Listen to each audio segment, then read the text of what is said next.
जो अच्छाई राम जी उनमें देख पाए, राम का चेला नहीं देखना चाहता। राम जी उस रावण में गुण नहीं देखा।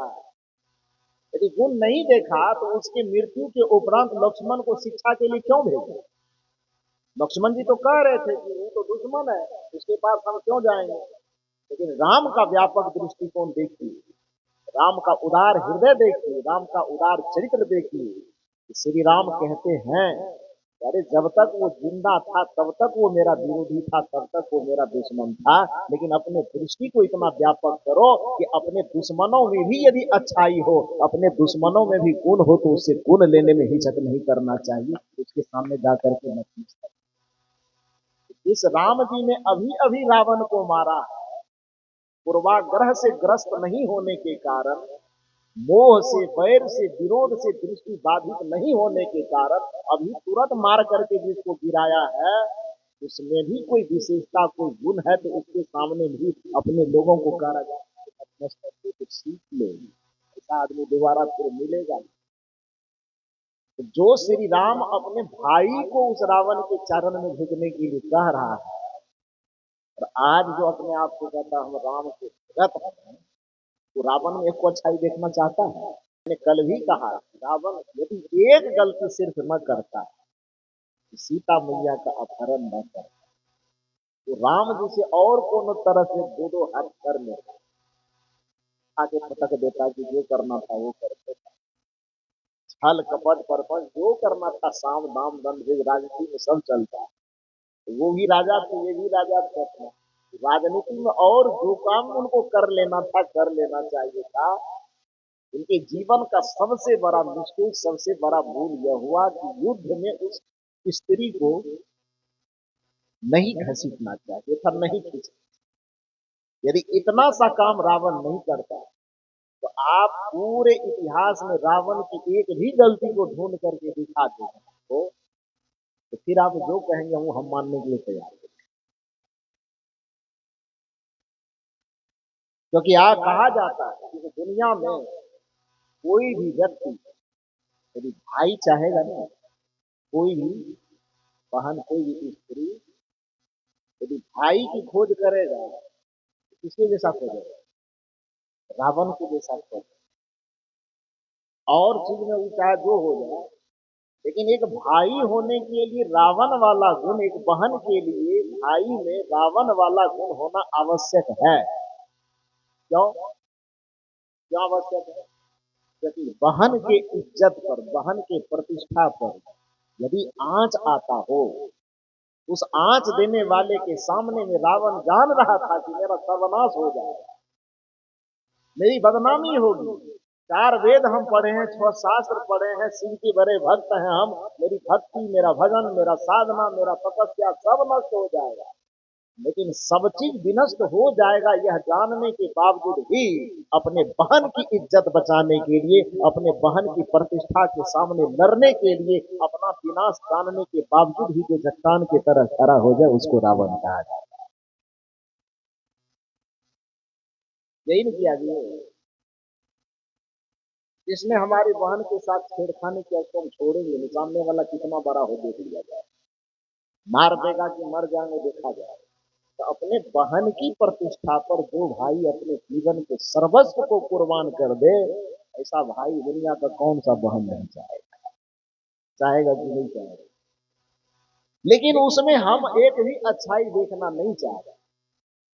केवल जहां देखो, आज हजारों वर्ष बीत जाने के बाद जो गुजरता रहा था, तो रावण को पुतला खड़ा करके तीर मार। क्यों?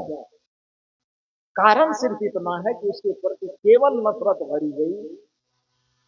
जो अच्छाई राम जी उनमें देख पाए, राम का चेला नहीं देखना चाहता। राम जी उस रावण में गुण नहीं देखा। यदि गुण नहीं देखा तो उसके मृत्यु के उपरांत लक्ष्मण को शिक्षा के लिए क्यों भेजा? लक्ष्मण जी तो कह रहे थे कि वो तो दुश्मन है, उसके पास हम क्यों जाएंगे। लेकिन राम का व्यापक दृष्टिकोण देखिए, राम का उदार हृदय देखिए, राम का उदार चरित्र देखिए। श्री राम कहते हैं, अरे जब तक वो जिंदा था तब तक वो मेरा विरोधी था, तब तक वो मेरा दुश्मन था। लेकिन अपने दृष्टि को इतना व्यापक करो कि अपने दुश्मनों में भी यदि अच्छाई हो, अपने दुश्मनों में भी गुण हो, तो उससे गुण लेने में हिचक नहीं करना चाहिए, उसके सामने जाकर के मत पूछना। इस राम जी ने अभी अभी रावण को मारा है। पूर्वाग्रह से ग्रस्त नहीं होने के कारण, मोह से, वैर से, विरोध से दृष्टि बाधित नहीं होने के कारण अभी तुरंत मार करके जिसको गिराया है, उसमें भी कोई विशेषता, कोई गुण है, तो उसके सामने भी अपने लोगों को कहा जाए अपने स्तर पे कुछ सीख ले। ऐसा आदमी दोबारा फिर मिलेगा नहीं। तो जो श्री राम अपने भाई को उस रावण के चरण में झुकने के लिए कह रहा है, और आज जो अपने आप को कहता है हम राम के भगत हैं, वो रावण में एक को अच्छाई देखना चाहता है?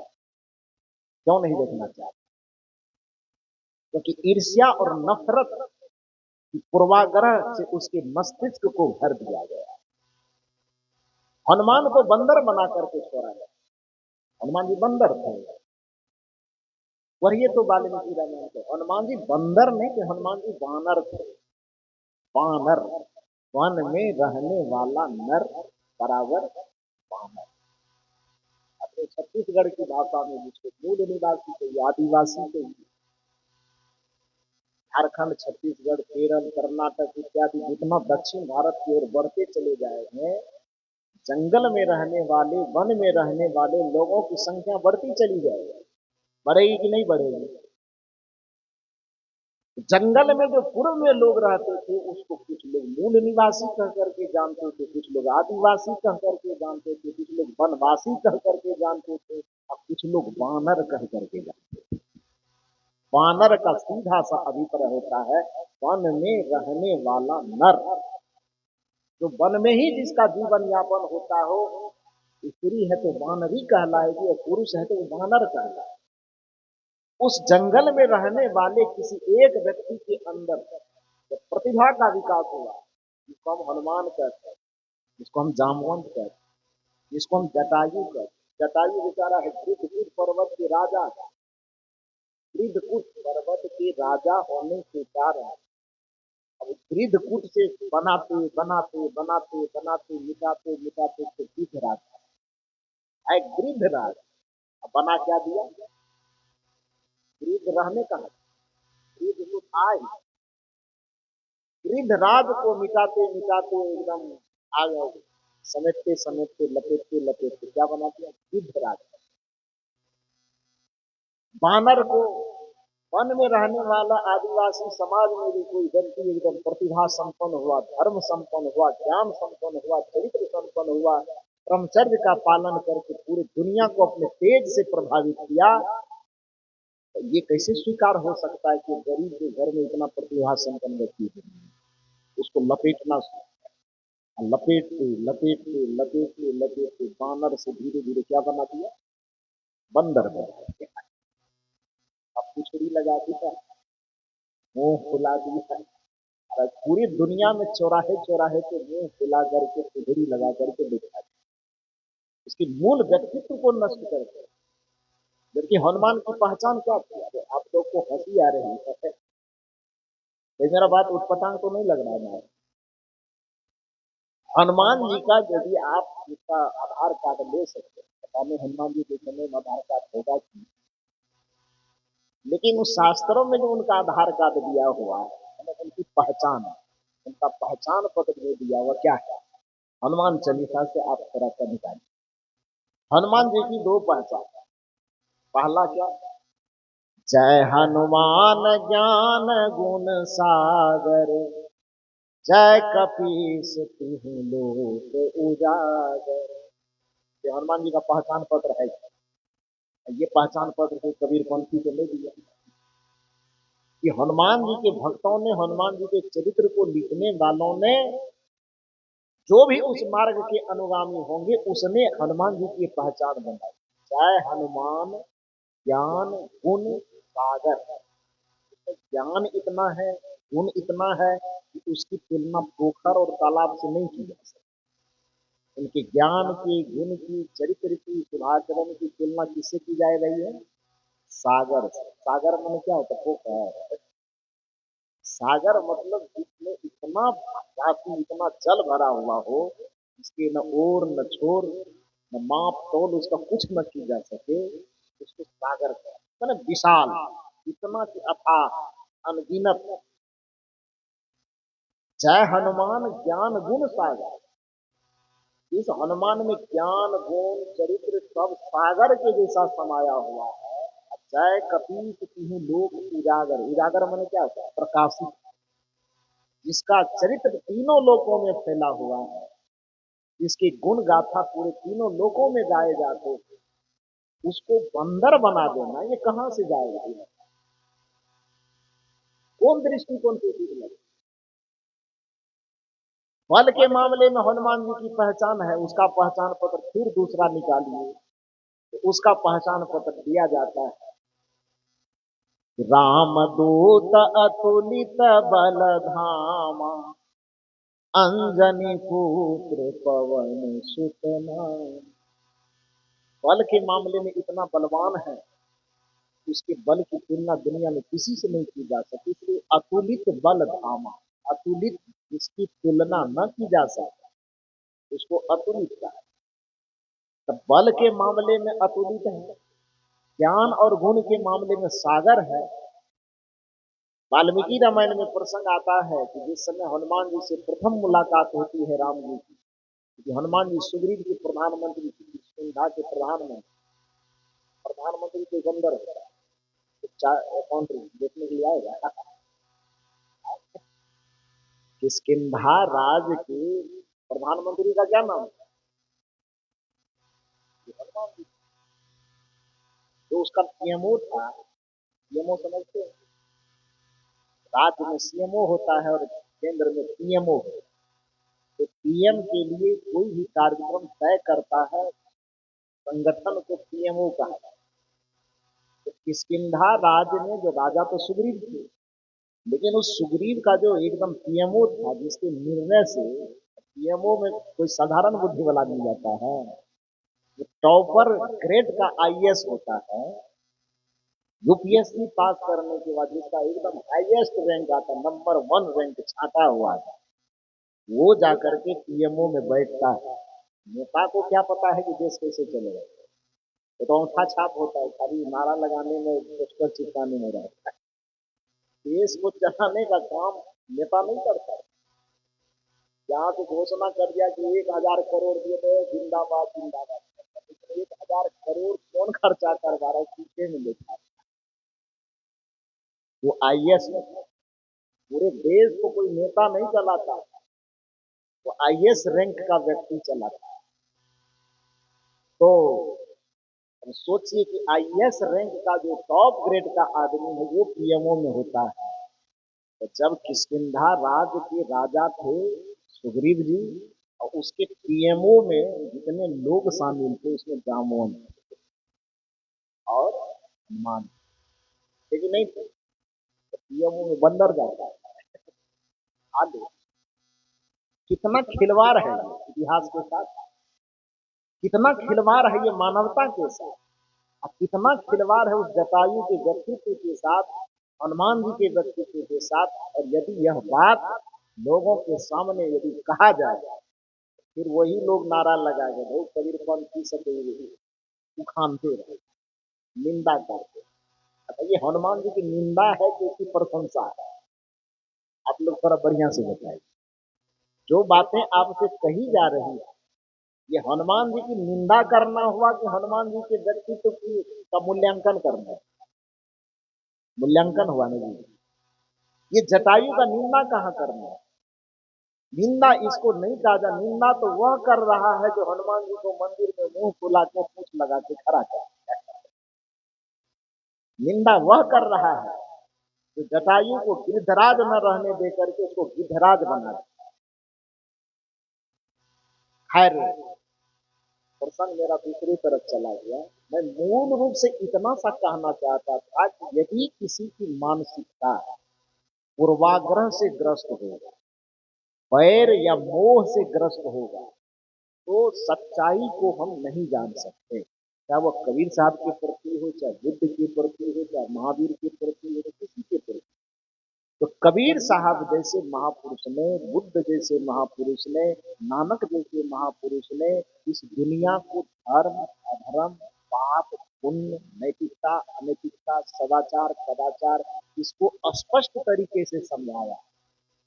लेकिन कबीर साहब की बात लोगों के कान तक पहुंचने के बाद भी उसके भीतर क्यों नहीं जा पाई? क्योंकि पहले से पूर्वाग्रह से नफरत एकदम भीतर में भरा हुआ है।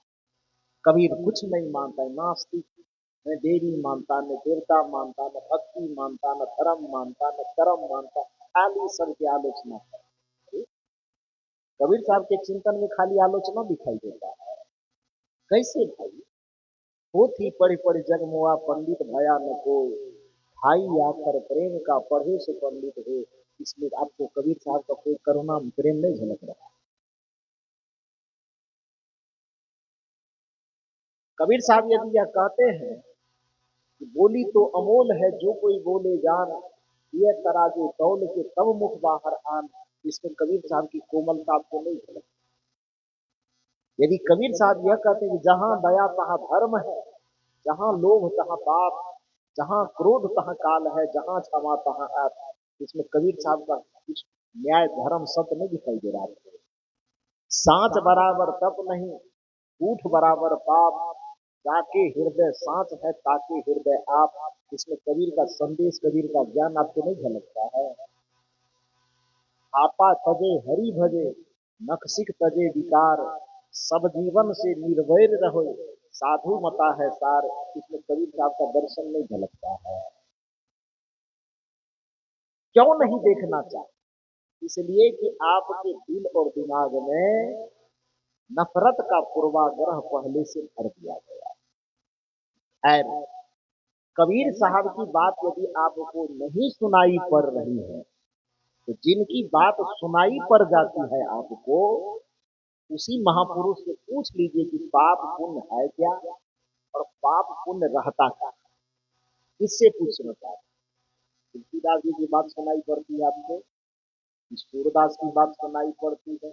हमको लगता है कि सूरदास और तुलसीदास से भी ज्यादा बात आपको वेदव्यास की सुनाई देगी, क्योंकि जिस सनातन धर्म का अपने आप को हम दावा ठोकते हैं कि हम सनातनी हैं, इस सनातन धर्म के एक तरह से कहिए तो संविधान करता हुआ वेदव्यास। नाम उसका वेदव्यास इसीलिए पड़ा, उनका मूल नाम तो वेदव्यास है नहीं, उनका मूल नाम है कृष्ण द्वैपायन। कृष्ण देखने में काला, काला को कृष्ण कहा जाए, हमारे यहाँ उजला को संस्कृत में शुक्ल कहा जाए और काला को कृष्ण कहा जाए। इसलिए राम के अनुसार को यदि उजाला वाला पक्ष होता है तो उसको शुक्ल पक्ष बोला जाता है, और अमावस वाला अंधेरा वाला पक्ष आता है तो उसको क्या बोला जाता है? कृष्ण। तो कृष्ण मैंने काला। तो वेदव्यास जी का जब जन्म हुआ तो देखने में शरीर से काले थे, इसलिए लोगों ने कहा ये कृष्ण। जन्म जहां हुआ था तो द्वीप पर, द्वीप समझते? द्वीप नहीं समझते, टापू, टापू समझते? टापू समझते, द्वीप नहीं। तो द्वीप उस टापूनुमा जगह को कहा जाता है जहां चारों तरफ से पानी हो, बीच में छोटा सा स्थल हो जो सूखा भूमि, और उसके चारों तरफ पानी हो, उसको हम लोग अपने आम बोल चाल में टापू कहते हैं और उसको साहित्यिक भाषा में द्वीप कहते हैं। तो देखने में काला थी, कृष्ण हो गए, द्वीप के जन्म लिए, वे पायन, द्वीप पर जन्म लेने के कारण वे पायन, आयन मैंने जन्म लेना, तो कृष्ण द्वैपायन उनका मूल नाम। लेकिन आगे चल करके वो व्यक्ति जब सनातन संस्कृति में जितने ज्ञान ऋषि मुनियों के द्वारा बोले सुने जा रहे थे, ज्ञान बिखरे पड़े थे, उन ज्ञान के चिंतन को, दर्शन को सिमट करके कागज पर, पुस्तक पर अंकित करने का पहला प्रयास उन्होंने किया। जब तक उन्होंने लेखनी नहीं चलाई थी, तब तक हमारे सनातन संस्कृति का ज्ञान श्रुत ज्ञान कहलाता। क्या कहलाता था? श्रुति, श्रुति। इसलिए वेद का सबसे पहला नाम है श्रुति। श्रुति का अर्थ होता है वह ज्ञान जो सुन सुन करके ही सुरक्षित रखा गया हो, इसको क्या कहा जाता है? श्रुति कहा जाता है। कृष्ण द्वैपायन इतने प्रतिभा से संपन्न हुए कि उन्हें लगा कि सुन सुन करके तो बातें बदल जाएगी। यहाँ हम बोलेंगे कुछ वो बोल देगा, कुछ वो बोल देगा, कुछ वो बोल देगा, कुछ इस तरह से ही तो ज्ञान का बंटाघार होगा। मूल बात स्थिर नहीं रहेगी, वो बदलते चली जाएगी। एक मुंह से दूसरा कान सुनेगा, दूसरा मुंह से तीसरा कान सुनेगा, इस तरह से ज्ञान की प्रमाणिकता पे खतरा आ जाए। तो प्रथम प्रयास उन्होंने कृष्ण देवरायन जी ने किया और उस श्रुत ज्ञान को उन्होंने लेखनीबद्ध करने का काम किया। इसलिए जिसको श्रुति कहा जाता था उसी को वेद कहा गया, लिखित होने के कारण। अब वेद का व्यास, व्यास माने संपादक, संपादन करने वाले को व्यास कहा जाता है। तो श्रुत ज्ञान जब लिखित रूप में आया तो वेद कहलाया, और उस वेद का प्रथम व्यास होने के कारण, प्रथम संपादक होने के कारण प्रचलित नाम क्या हो गया? वेद व्यास। मूल नाम छिप गया और जो प्रचलित नाम हो गया वही लोगों में प्रचलित हो गया। था वेद व्यास जी, वेद व्यास जी, वेद व्यास जी, पूरे वेद व्यास जिसने चारों वेदों को व्यवस्थित तरीके से वेद में पहली बार लिखा। 18 उपनिषद उस पर कहीं न कहीं वेद व्यास जी की कलम चली। जितने शास्त्र है उन शास्त्रों को लेखनीबद्ध करने में कहीं न कहीं वेद व्यास जी का योगदान हुआ। 18 पुराण कहीं न कहीं उसमें वेद व्यास जी की कलम किसी न किसी रूप में चले। तो आप उसको सनातन धर्म का यदि संविधान करता कह ले तो कोई उसमें बुराई नहीं है। यदि आपको कबीर साहब की, बुद्ध की, महावीर की बातें आपको सुनाई नहीं पड़ती है पूर्वाग्रह से ग्रस्त होने के कारण, तो अपने आप को सनातनी कहने वाले लोगों, जिसने आपके सनातन धर्म का संविधान रचा है, और उनकी बात तो सुन लो। वो क्या कहते हैं? जब महर्षि वेदव्यास से पूछा गया कि आपकी दृष्टि में पाप और पुण्य क्या है, पाप और पुण्य रहता कहाँ है, तो पाप पुण्य का निराकरण, पुण्य को जमा कैसे किया जाएगा, पाप को धोया कैसे जाएगा? आपको हैरानी होगी कि वेदव्यास जी ने कहीं नहीं कहा कि गंगा में डुबकी लगा लो तो पाप कट जाए। वो कहीं नहीं कहे कि फलाना काम कर लो, ये झाल बजा लो, कि माला जप लो, कि हवन कर दो तो इससे पाप कट जाएगा, पाप से मुक्त हो जाओगे, कहीं नहीं। अब क्या कहा? महर्षि वेदव्यास ने कहा कि पाप और पुण्य कटने की बात तो बाद में कहा, पहले ये समझ लो कि पाप और पुण्य है क्या। तो चमड़ी में लगा हुआ कोई मैल थोड़े है जो रगड़ दोगे तो धुल जाएगा। कहा पाप पुण्य है क्या? हालांकि कबीर साहब ने बहुत पहले मैंने कहा समझाया, लेकिन उनकी बात सुनाई क्यों नहीं दी? इसलिए क्योंकि पूर्वाग्रह से ग्रस्त है। तो वेदव्यास जी से पूछा गया कि आप ही सुना दीजिए, क्योंकि जिस धर्म का हम गर्व करते हैं उस धर्म के संविधान करता आप ही है, तो शायद आपकी आवाज लोगों तक पहुंच जाए। तो वेदव्यास ने कहा कि भैया मेरे, कि दुनिया के जितने भी वैज्ञानिक विचार वाले संत हुए वो तो सुना ही रहे हैं, तुम सुनना नहीं चाहते। नहीं नहीं, उनके मुंह से सुनना हमको ठीक नहीं लगता, आप सुनाइए। वेदव्यास ने कहा कि ठीक है, आप मेरे ही मुंह से सुनना चाहते तो सुन लो। अष्टादश पुराणेषु, 18 पुराणों में, अष्टादश, अष्टा 8, 10, 10, 10, 8, 18, अष्टादश पुराणेषु। और यह है कि 18 पुराण, 4 वेद, 6 शास्त्र की कहने की प्रथा है, लेकिन अब नहीं कहिएगा कैसे। हम जब से जाने तब से हम 100 शास्त्र नहीं है, लेकिन जुबान पे कभी कभी आ जाता है, क्योंकि बचपन से वही रटे, सुने भी वही है, रटे भी वही, लेकिन कहिएगा नहीं, नहीं कहना है। 9 कहना, 4 वेद और 9 शास्त्र। उन 9 शास्त्रों का अध्ययन करने के बाद यदि आप पाएंगे उसमें यही भाव छिपा हुआ है कि अष्टादश पुराणेषु व्यासस्य वचनम द्वयम। वेद व्यास जी ने उस ज्ञान का संग्रह करने पर 2 ही पाप और पुण्य के 2 ही रास्ते निर्धारित किए हैं, तीसरा कोई रास्ता नहीं। क्या रास्ता निर्धारित किया? तो अष्टादश पुराणेषु व्यासस्य वचनम द्वयम, परोपकाराय पुण्याय पापाय पड़ पीड़नम। महर्षि वेदव्यास कहते हैं भैया तो क्या ये पाप पुण्य का झंझट लगा के रखा है कि वहां डुबकी लगाओ, वहां तीर छीटो, वहां दो छीटो, वहां अच्छा छीटो तो पाप कट जाएगा, वहां स्वाहा स्वाहा करोगे तो पाप कट जाएगा। पाप बनता कैसे है पहले वो विधान तो जान लो। जिस विधान से पाप बनता है उस विधान के विपरीत चलना शुरू कर दो, पुण्य होना शुरू हो जाएगा, पाप घटना कटना शुरू हो जाएगा। तो सूत्र को तो जान नहीं रहे हो, सूत्र कह रहा है कुछ और, काम कर रहे कुछ और। इसी बात को कबीर साहब ने कहा कि जाको सदगुरु ना मिला, व्याकुल दहो दिस भाई, आंख न सूझे बावरा, और जरे बुताए कौन से, और जरे दूर। दूर समझते हैं आप लोग नहीं समझते? ये लोग नहीं समझते, समझते हैं। हाँ, घुरवा। हाँ,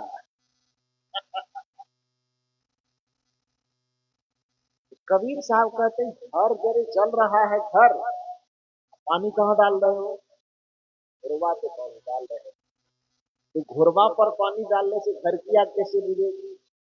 तो घुरवा पे पानी क्यों डाल रहे हो घर के आग की चिंता छोड़ करके? क्योंकि जाको सदगुरु ना मिले, जिसे सच्चे सदगुरु नहीं मिलते हैं, जिसे सच्चे घर संत का सानिध्य नहीं मिलता है, जिसे संत सच्चे संत का मार्गदर्शन नहीं मिलता है, उससे यही होता है कि पाप है कहीं पर धुलाई हो रही है, कहीं पाप है मन के अंदर रगड़ा जा रहा है तन को, कपड़ा है बक्सा के अंदर, साबुन रगड़ा रहा है बक्सा के ऊपर। अच्छा एक बात बताइए, पहले तो कपड़ा गंदा करना नहीं, लेकिन किसी कारण से कपड़ा गंदा हो भी गया तो उस कपड़ा को बक्सा के अंदर रख करके बक्सा पर साबुन रगड़ा के तो कपड़ा साफ हो जाएगा। बिहार में नहीं होता, छत्तीसगढ़ में होता है। बिहार की बात तो ध्यान रहा है, जब किसी जगह जन्म हुआ है यहाँ भी नहीं होता, विधान ही नहीं है, कैसे होगा? कपड़ा पे दाग लगा हुआ है तो साबुन कपड़ा पे लगेगा, पानी कपड़ा पे जाएगा, घर्षण कपड़े पे होगा तब न कपड़ा का दाग छूटेगा जी।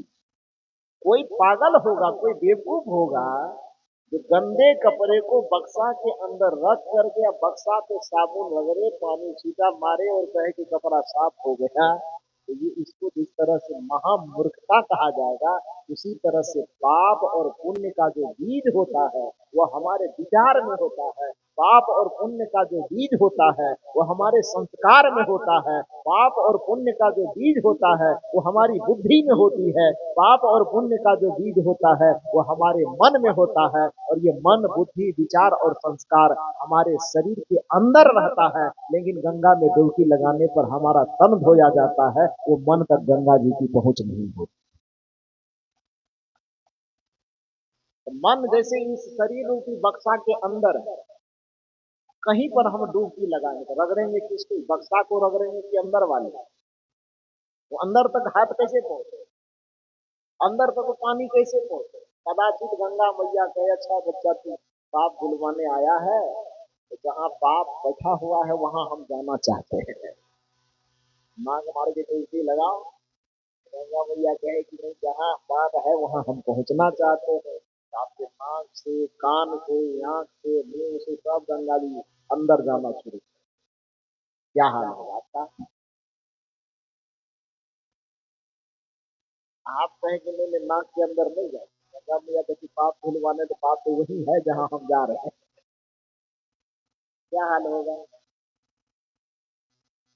एक विचारक ने बड़ा सुंदर टिप्पणी किया है, धोना था मन भूल गया तू, होता रहा तन मल मल के। असल काम करना यह था कि मन को रगड़ना था, और मन की रगड़ाई दुनिया में सत्संग के अलावा कहीं नहीं होता है। सदगुरु कबीर साहब ने कहा पाप यदि धोना हो तो एक काम करो, गुरु धोवी सिख का पेरा, साबुन सिरजनहार, सूरत शिला पर रगड़िए, तो निकलेगा क्या? निकसे ज्योति अपार, वह परम प्रकाश निकलेगा, परम ज्योति निकलेगा, परम सफाई निकलेगी, सारी मलिनता धुल जाएगी। बस तुम और कहीं मत डुबकी लगाने जाना, केवल सत्संग की गंगा में आकर के डुबकी लगा लेना और गुरु के शरण में समर्पित। गुरु धोबी सिद्ध का परा, साबुन सिरजनहार, तुरंत शिला पर रगड़िए तो निकसे ज्योति। करना हमको क्या था, हम कर क्या रहे। धोना था मन भूल गया तो, होता रहा तन मल मल के, घर का ईश्वर भूल गया तू, घर का ईश्वर भूल गया तू, तीरथ करता चल चल के, होना था मन भूल गया तू, होता रहा तन मल मल के। और जिस तन को तू धो रहा है मेरे भाई, उस तन की धुलाई कहीं भी करोगे केवल तन का मैल छूटे। और पाप तन का मैल नहीं होता, पाप मन का मैल। इस मन के मैल को यदि आप धोना चाहते हैं तो बस एक ही जगह है, तो सदगुरु के शरण में आइए। सद ज्ञान की गंगा प्रवाहित है, गुरुदेव आपके चरणों। जो गंगा वाही वाले की गंगोत्री से प्रवाहित होती है, उस गंगा में केवल आपका तन निर्मल हो सकता है। इस तन में पाप का कुछ लेना देना नहीं है। पाप का लेना देना जिस मन से है, उस मन के पास जिस गंगा की पहुंच होती है, वो गंगोत्री से प्रवाहित नहीं होती है, वो सदगुरु के मुख से प्रभावित होती है, जिसको सत्संग की गंगा। सद ज्ञान की गंगा प्रवाहित है, गुरुदेव आपके चरणों। और इस गंगा में डुबकी लगाने से होता क्या है? होता है आकर मन निर्मल, गुरुदेव आपके चरणों। तो गुरु के चरण में आकर के मन निर्मल होता है, पाप से मुक्ति मिलती है। क्योंकि पाप का जो बीज है, मैंने कहा विचारों में, बुद्धि में, संस्कारों में, या स्थूल रूप से तो हमारे मन में। इसी बात को महर्षि वेदव्यास ने कहा, भैया पुण्य कमाना चाहते हो तो परोपकार करना शुरू करो। पाप घटाना चाहते हो, मिटाना चाहते हो तो दूसरे को पीड़ा देना बंद करो, दूसरे को सताना बंद करो, बकरी को काटना बंद करो, मुर्गी काटना बंद करो, संडे हो या मंडे रोज खाओ अंडे का फॉर्मूला बंद करो। ठंडी थोड़ी सी बढ़ गई तो चौराहे पर एकदम भीड़ बढ़ गई, क्यों भाई? आज ठंडा बढ़ गया, थोड़ा गर्मी था, सुबह शाम अंडा, ताकत थोड़ा घट गया तो अंडा। अंडा खाते रहो और गंगा जी में डुबकी लगा रहे तो कौन भगवान पाप काटते? थोड़ा भगवान को भेज देना, उससे बतिया लेंगे। क्यों काटेगा, कैसे काटेगा? गुनाह किए हो मुर्गी के साथ में पाप काटते रहो, दूसरा गला काटे हो, मछली का गला काटे हो, बकरी का, और पाप काट देगा दूसरा, सिखा लिया। कबीर साहब ने स्पष्ट कहा, यदि किसी का गला काटते हो, किसी को सताते हो, किसी को पीड़ित करते हो, तो करोड़ों पुराण सुनो कि करोड़ों कथा सुना और करोड़ों भगवान के सामने घंटी बुलाते रहो, कि पूजा करते रहो, कि पाठ करते रहो, कोई भी उस पाप से मुक्त नहीं करवा सकते। जीव मत मारो बापुरा, सबका एक एक प्राण, हत्या कबहू न छूटी। 33 करोड़ की 33 अरब भगवान लग जाए, फिर भी कबीर साहब का दावा के हत्या कबहू न छूटी है। कोटिन सुनो पुराण या कोटि हीरा दो दान, चाहे दान करो कि पुराण सुन दो, कोई भी पाप कटने वाला नहीं है। पाप कटने का बस एक ही उपाय है, तुम काटना बंद कर दो, तुम्हारा अपने आप कट जाएगा। तुम दूसरे को पीड़ा देना बंद कर दो, सताना बंद करो, पीड़ा देना, क्योंकि पाप है बनता उसी से। कबीर साहब की भाषा आपको समझ में नहीं आती है, इसलिए वेदव्यास जी को बीच में लाए हैं। वेदव्यास जी वही कह रहे हैं कि अष्टादश पुराणेषु व्यासस्य वचनम वह मात्र दो रास्ते, परोपकाराय पुण्याय, दूसरे का हित करो, दूसरे का भला करो, अपने क्षमता से, अपनी योग्यता, अपने सामर्थ्य से किसी दूसरे का उपकार करो, किसी दूसरे को सहयोग करो, मदद करो। कोई भूखा है भोजन कराओ, कोई प्यासा है पानी पिलाओ, किसी को शरीर के दर्द नहीं मिलता है, अपने सामर्थ्य किसी का शरीर ढक दो। इस सेवा भाव में यदि आपका जीवन गुजर रहा है तो पाप बनेगा ही नहीं, तो पाप मिटाने की जरूरत क्या है।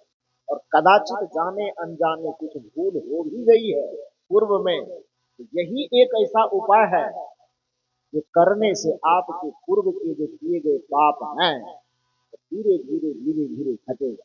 इसका ये भी मतलब मत निकाल लीजिएगा इधर गला भी काटते रहे उधर दान भी करते रहे, तो सब पाप नहीं करते। पीने के रहे साहब जी तो कह दिए थे कि दूसरे को पानी पिलाते रहिए तो पाप कर जाएगा, तो इधर गिलास से पानी पिलाते हैं उधर दूसरे का खून चूसते हैं। ये बात मैं नहीं कह रहा हूं, मैं ये कह रहा हूं कि आप परोपकार कीजिए और आपसे अनजाने में, जानबूझ करके नहीं, नादानी में, ना समझी में, किसी विवशता किसी कारण से आपसे पूर्व में अज्ञानता के कारण जो गलतियां हो चुकी, जो अपराध हो चुके, इसको कहिए कि पाप हो चुका, उस पाप से यदि आप मुक्त होना चाहते तो उसका ये रास्ता नहीं है कि आप स्वाहा स्वाहा कीजिए की घंटी बजाइए की डुबकी लगाइए। उसका एक रास्ता हो सकता है, वह रास्ता है कि अपने पूर्व के किए गए कर्मों अपराधों के लिए आप हृदय से अपने आप को पश्चाताप कीजिए कि हमसे अनजाने में ये गलती हुई। हे गुरुदेव, सौंप दिया इस जीवन को गुरुदेव तुम्हारे चरणों में, है जीत तुम्हारे चरणों में और हार तुम्हारे चरणों में। चाहे अग्नि में मुझे जलना हो, चाहे कांटों पर मुझे चलना हो, चाहे छोड़ के देश निकलना हो, रहे ध्यान तुम्हारे चरणों में। अपने आप का तन मन वचन जीवन संपूर्ण समर्पण करके हृदय से इस भाव को पश्चाताप की अग्नि में जलने दीजिए। हे गुरुदेव, जो गलती हमसे अनजाने में हो चुकी, मैं संकल्प लेता हूँ कि दोबारा ऐसी गलती कभी करूंगा नहीं, और इस संकल्प के साथ, इस पश्चाताप भाव के साथ प्राणियों की सेवा करना शुरू कर दीजिए, प्राणियों पर दया करना शुरू कर दीजिए। पाप न कटे तो फिर आकर के मुझसे घटे। तो कहने का ये अभिप्राय है कि दुनिया के कोई भी वैज्ञानिक चिंतक होंगे, विवेकपूर्ण बात करने वाले होंगे, पाप और पुण्य की बात करेंगे, धर्म और धर्म की बात करेंगे, तो वो केवल वो आपको गृहस्थ मंदिर मस्जिद में नहीं भेजेगा, बल्कि प्राणियों की सेवा में, प्राणियों को परमेश्वर मानकर, आत्मा को परमात्मा मानकर। तो स्वामी जी की भाषा में कहते सिया राम मैं सब जग जाने, करो प्रणाम सूर्य जुग पानी। देवियों को सीता के रूप में देखने के लिए कहेगा, पुरुषों को राम के रूप में देखने के लिए कहेगा। इसी को हमारी सनातन संस्कृति का एक सुंदर सा सूत्र कि मातृवत परदादेशु परदर्देशु लोष्टवत और आत्मवत सर्वभूतेषु। अपने आत्मा के जैसा सभी आत्मा को समझने की दृष्टि जो देता, इसको सनातन धर्म कहा जाता है। मातृवत परदारेशु, दूसरे की स्त्री को उम्र के अनुसार अपनी बेटी, बहन और मां के समान समझ। पर दरवेशु दोषवत, दूसरे का धन कहीं दिख जाए तो उसको मिट्टी के ढेले के समान समझना, निर्लोभ ही रहना। और आत्मवत सर्वभूतेषु, अपनी आत्मा के अनुसार ही समस्त प्राणियों की आत्मा को समझ करके अपने मन से, वचन से, कर्म से किसी को कष्ट न देने की भावना मन में पालना, यही सनातन धर्म है। आत्मवत सर्वभूतेषु यंग पश्यंती सह पंडिता, जो ऐसा करके देखता है वही पंडित है, वही ज्ञानी है, वही भक्त है, वही पुण्यात्मा है। जो इस प्रकार की दृष्टि बना करके अपने मन से, वचन से, कर्म से सदैव परोपकार के भाव में संलग्न रहेगा, पहली बात तो उसके जीवन में कभी पाप बनेगा ही नहीं। और यदि कदाचित जाने अनजाने में पाप बन गया हो, इस परोपकार कर्म के द्वारा, परहित कर्म के द्वारा, दूसरे की भला करने के द्वारा धीरे धीरे धीरे धीरे वह पाप क्या होगा, खत्म हो जाएगा और जीवन सभी पापों से मुक्त होकर के परम पवित्र होकर के स्वयं के लिए परमानंद का स्वरूप बनेगा और दुनिया के लिए एक स्वर्गमय वातावरण तैयार करेगा। बस इतना ही निवेदन करके आप लोगों ने मेरे विचारों को इतने शांत चित्त और एकाग्र होकर के धैर्यपूर्वक सुना, इसके लिए आप सबों को बहुत बहुत साधुवाद देते हुए इस सत्र में मैं अपनी वाणी को विराम देता हूँ।